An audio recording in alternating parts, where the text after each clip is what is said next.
Hello everyone, thank you for joining me today. I will be doing a reading, as the title implied, regarding your deceased loved one, ancestor, family member, friend, whomever that is for you. Before we get started, because I do have someone already here that is speaking to me, I would like to ask that you please hit that like button. If you feel guided and the content resonates with you, please subscribe to my channel. I'm trying to make videos now on a more regular basis. And I am just getting started here on YouTube, so all of that helps my channel to grow. But more importantly, it helps tell the YouTube algorithm that this content is interesting and they push it out to a broader audience. Therefore, it is more likely to reach the family that this message is meant for. So, okay, enough business. Let's get that out of the way. Alrighty, we have today coming in the most delightful older lady. When I say older, you know, they show me a snapshot of themselves as would relate, as you would remember them. Yeah, that's the best way to say that, as you would remember them. Or it conveys some sort of message about them to you. She is showing me that she's saying I was the life of the party and at first I thought she said like old folks home, and then I realized that's not really what she means. Retirement home is what she means. Retirement home, and she's making that distinction because she said, yeah, there were senior people there, but she said this was not like a nursing home. It wasn't that at all. She went to live at this place out of her own choice. I believe that she discussed it with her children. It was a conscious move on her part. She actually wanted to simplify. She wanted not only to simplify and to have less things to take care of, so that she could have more fun and live out her days enjoying herself, but also to make it simpler on her children as she aged, and that was a big deal to her. She loved her children. Looks to me like she had a son and a daughter, and then a third child, which I will talk about toward the end, but Spirit has given me one line of cards for each child, so she wants me to talk about, oh, I'm sorry, let me back up. What she's showing me was a picture of herself. She apparently loved the holidays, loved Christmas in particular, loved Christmas. She would dress up in bright holiday colors, and maybe she's even showing me something like I don't know if this was a skit or something they did at the retirement home, but it's kind of a little elf hat that she used to wear, or maybe it was a Santa hat, but it looks more like an elf, something to do with an elf. And she would even have this little bell that she would jingle, or maybe she wore it like, I see like a big safety pin that she would pin it on somehow, like with a safety pin under her clothes, so that when she moved it rang the bells. But she loved Christmas. It was her favorite holiday. And she also is showing me that she loved to dance.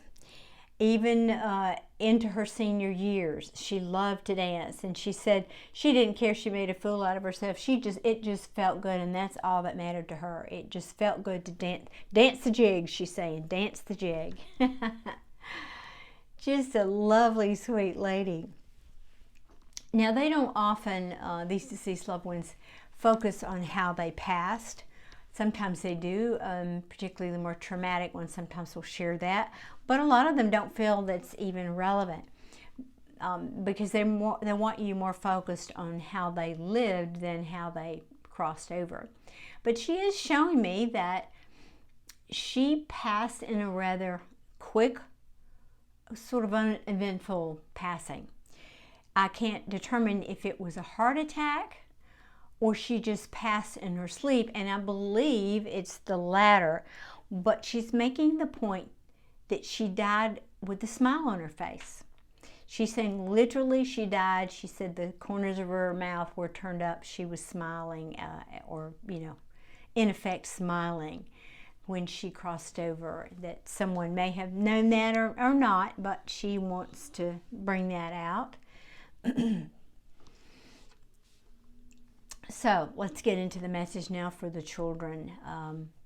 This first row here is a message for the son. She sees that you're doing well. She sees that you have had a good job. She sees that apparently you two were close.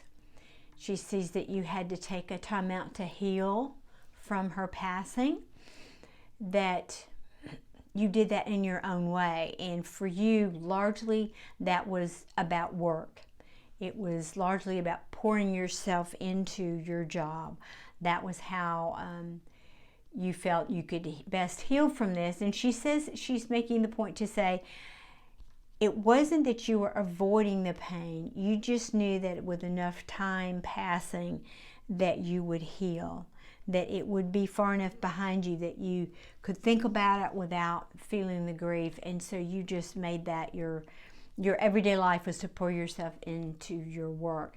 That it was this 10 of Cups is, you know, it's the everything, happiness, everything, relationship, you know, it's all good in life and happiness, but it also can sometimes be the card of too good to be true. And so I think that's what she's saying. She's saying that you had how do I want to say that? A very practical approach to grieving, and she's pointing out to your life in general. You apparently are just one of those steady as you go kind of people that, you know, people depend on you, they can count on you, they know you're going to be there, that kind of person. And that you knew that, you know, you don't go in for things that are too fanciful or things that are illusionary. That can also be another meaning of the 10 of Cups. It's illusion. She said you're just a very practical person, and you knew that she couldn't live forever, and that when she passed that you would get through this. And, you know, there was no illusion about the reality of it, that you just, again, poured yourself into work, went about life, and healed yourself. And, okay, thank you, Spirit. And now because it's interesting, when I was shuffling these cards, I like to take flyers. So that's why I sometimes have the cards put out before, because it takes longer to do that. And I didn't feel like everybody wanted to sit through that. So I went ahead and shuffled the cards. And when it came out sideways.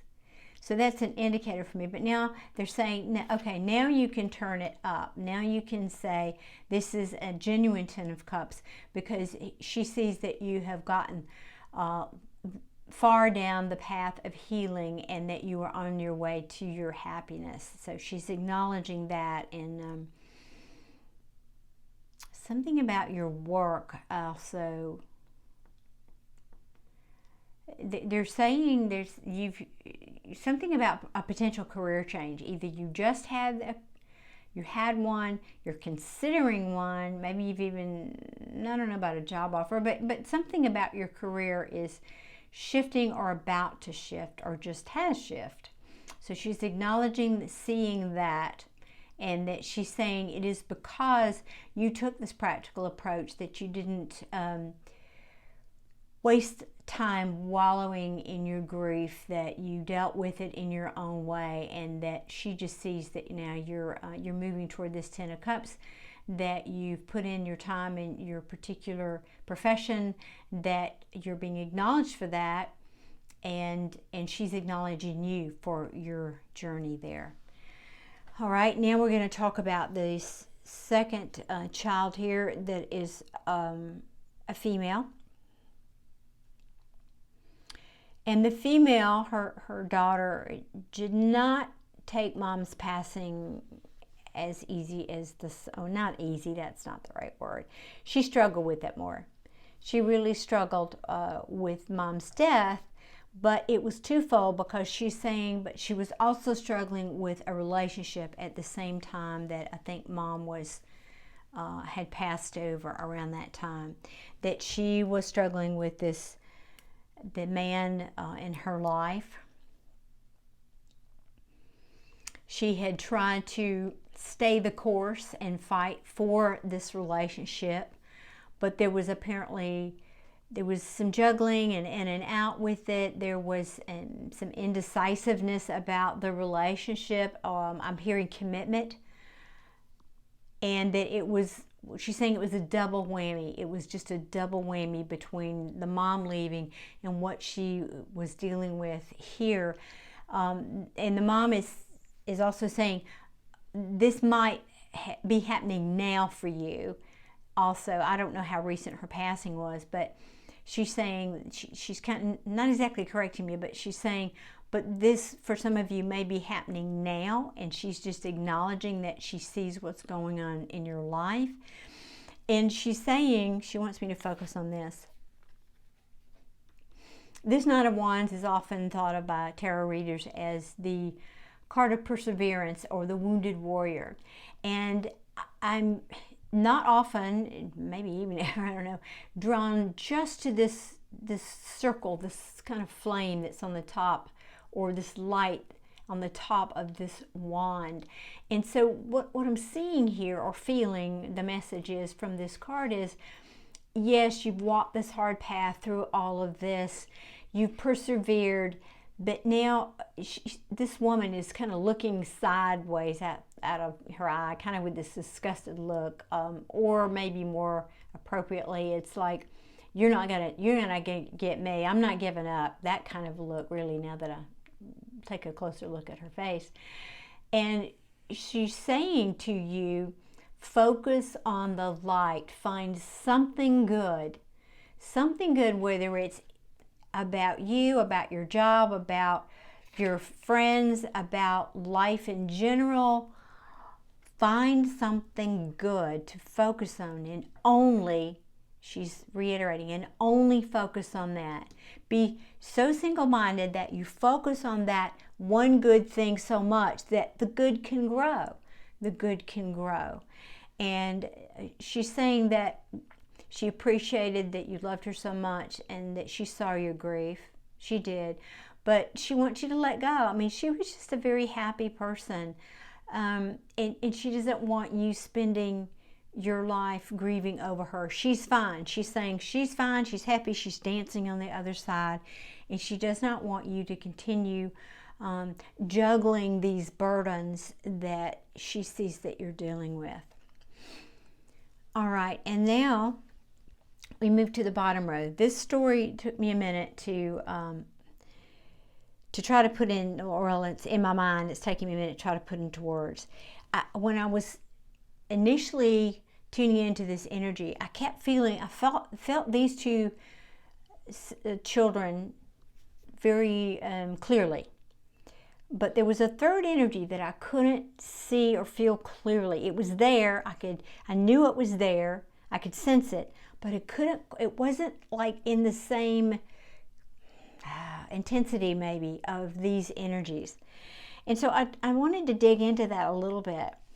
And so I'm not certain about this, but it feels like this could have been a child that was either a stepchild of hers that was not part of this family.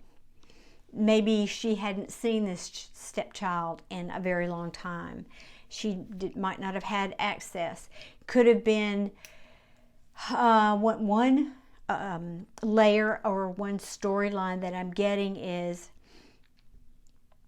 this could have been a child that was born, I'm trying to think of how they want me to say this, out of a secret relationship, or the child themselves was a secret somehow. And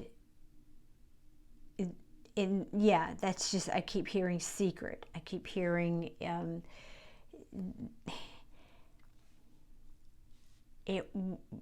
this child was removed from this family, and however that played out in life. And I'm feeling that she, in a sense, again, didn't, maybe lost touch with you. It feels like it was this child was created from a love affair. These two people fell in love. It was a secret. You know, they fooled around. They had a good time. There was love there. There definitely was love there, but there was not an equal give and take in the relationship. This other person could have been married, or you could have been married, but or no, they're saying no. I believe maybe the mother that's crossed over was saying that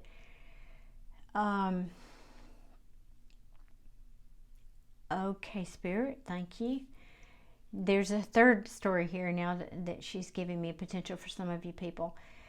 But anyway, this person that she was involved with could have been married, and so she could have put this child up for adoption, and that could be one storyline where she's lost touch with the child.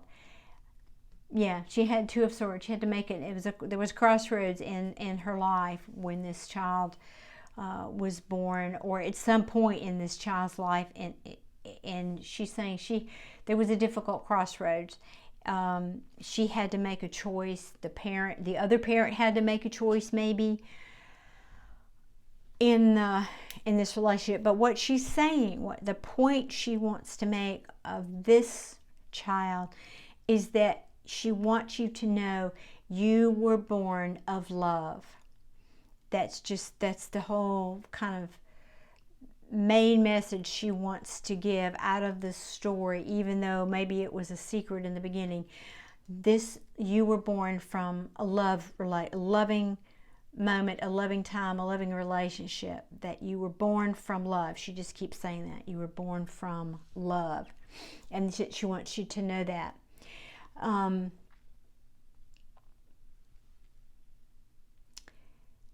And she's now bringing back, she's saying that you resented, you've gone through, she's saying she sees that you went through your own struggle, that you yourself, I think, went through some wild times where you were, I'm seeing this Queen of Wands. She comes across to me in a number of ways, but in this particular energy, I'm feeling like she just was the happy-go-lucky, kind of like the,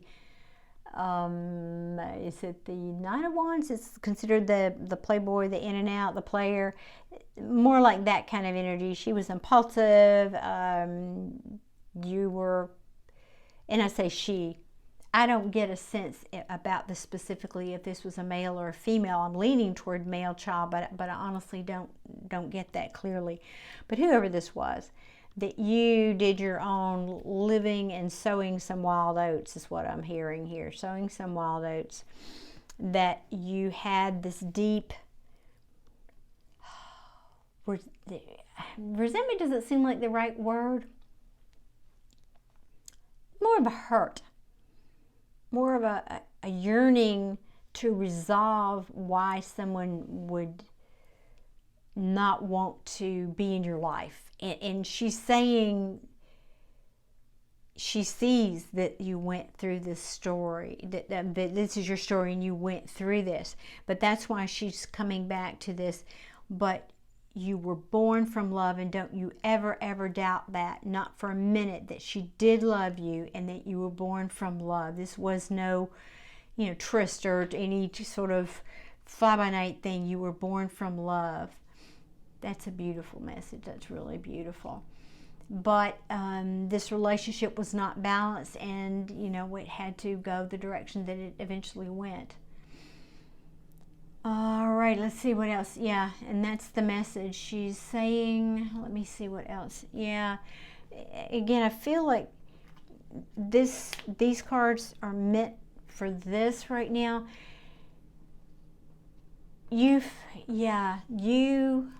Whoever this person is,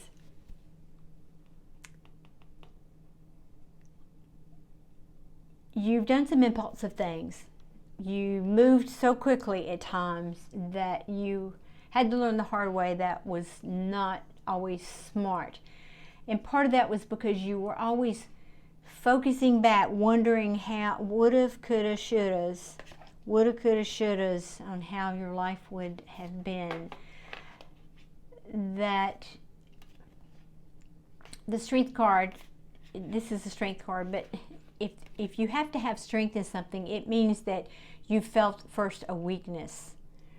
And she's saying that, yeah, this bravado, this moving too quickly, this running around, experimenting, whatever with life was just really covering up your hurt over this.